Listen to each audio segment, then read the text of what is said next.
Hello po sa mga Bicolano all over the world. Yeah! So, kumusta mo po kamo today? Hope okay, ma'am po kamo. And if di po kamo okay, just listen to this podcast. And hope my make your day happy again. Yes, I'm your host for today. My name is Don Peter Madronico. And now, you're listening to the episode 16 of Kaulay Podcast. Yes, Kaulay Podcast is powered by BB Production. Yan. So, before kita maduan sa pinaka-topic for this episode, yan, may good news ako sa inyo guys. Diba sa mga listeners ko dyan, aram nindo na podcast na ini is available lang sa Spotify, YouTube, and YouTube Music.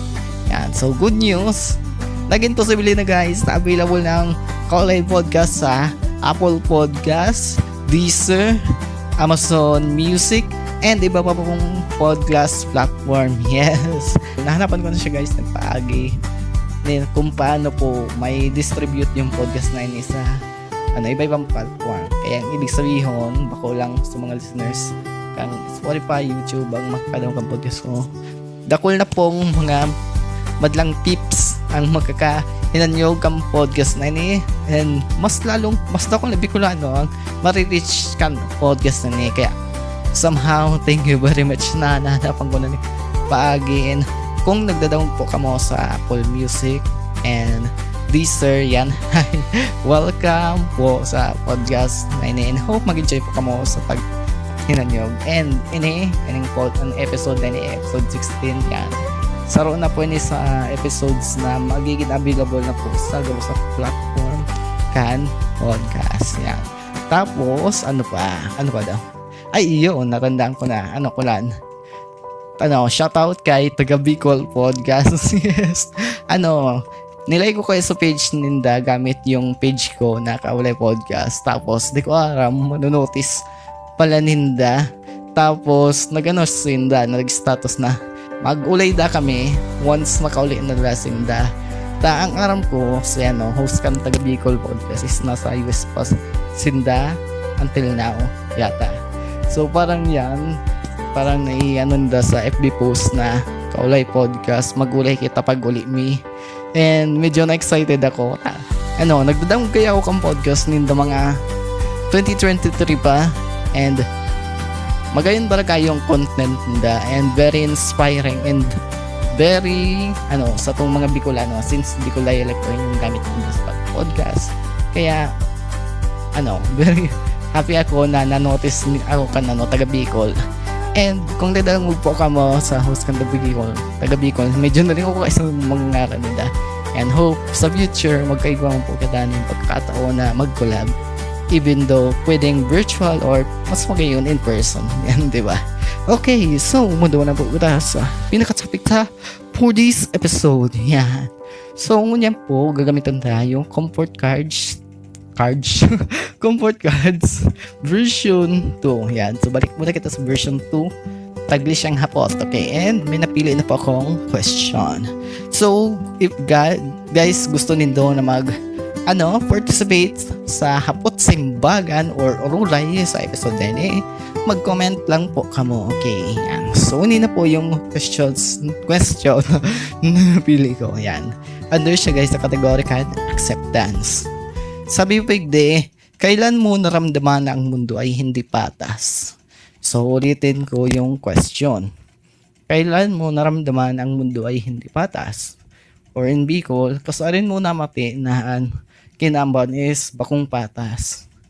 So, kung akong hahaputon, syempre, di ba na-share ko sa inyo sa previous episodes na may hilang ako? Yan. Pag mati ko, bakong patas ako ang kinaaban everyday. Kasi yan, inot na may hilang ako. Kadua, mariman akong tao, pero minsan naihakot ko sa diri ko. Paano nagkahilang ako? While may pag nahihiling ko yung mga marhaot, di man sa pag-compare. Pero, di ba may time na pag may hilang kita, may there are times na i-compare to yung sa diri to sa iba, yan.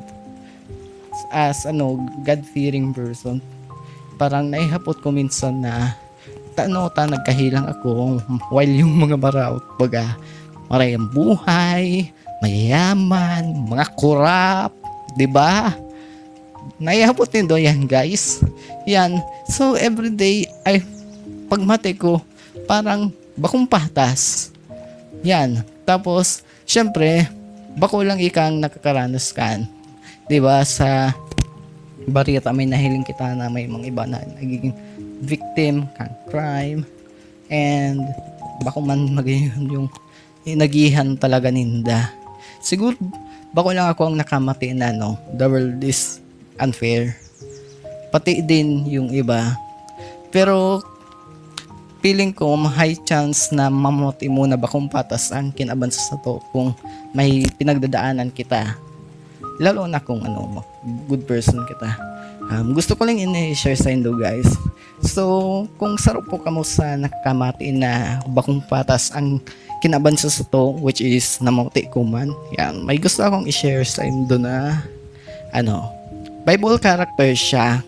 So, even though Bible character siya, namati niya man yung nararamdaman ta na parang naisabi niya na yung mas maray pa daw sumaraot, maray ang buhay, yan.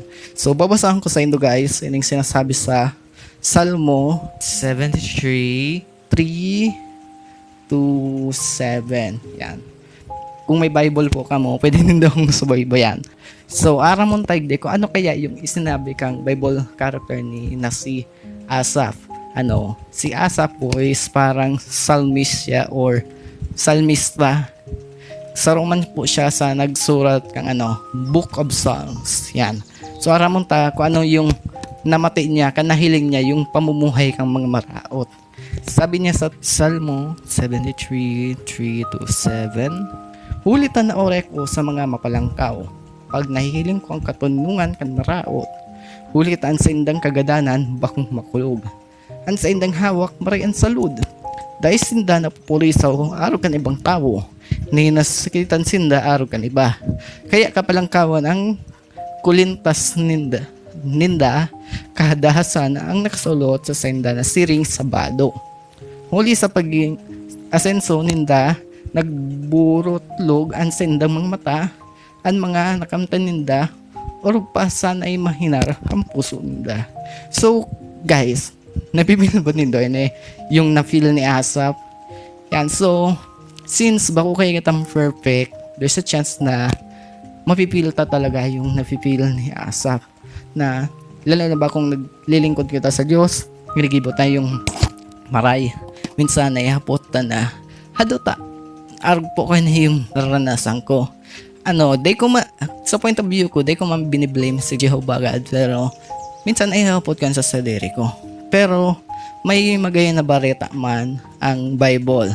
Yan, so sa kaparehong verse sa Salmo or awit 37:27, yan, may na-realize man si Asaph about sa pamumuhay kan mga maraot.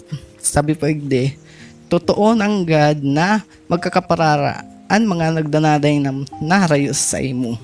Tatapuson mo ang lambang sarunan dahil naging may bod na nagbaya sa imo.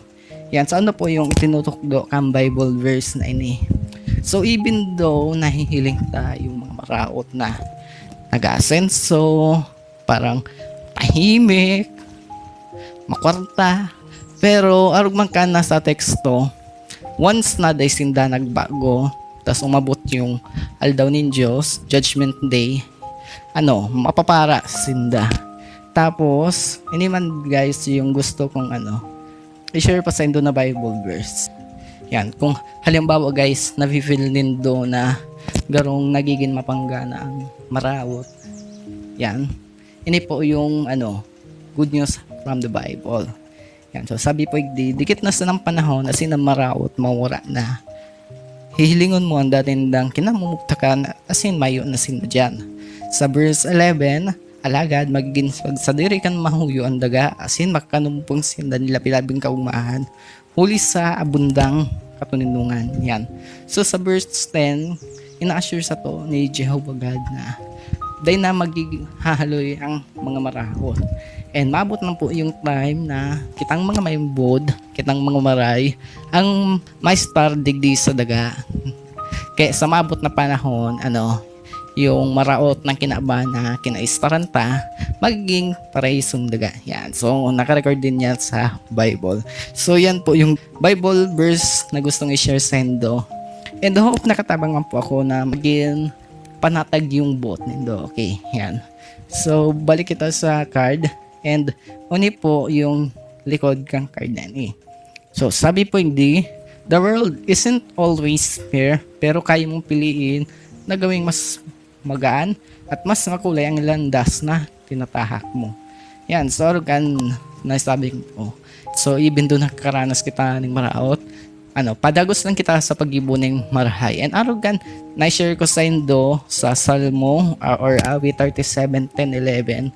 Dahil na po umahaloy ang maraot na ginabanay ni. Imbes, maestro na po kita sa bagong ginaban and mangyari po yan sa maabot na panahon.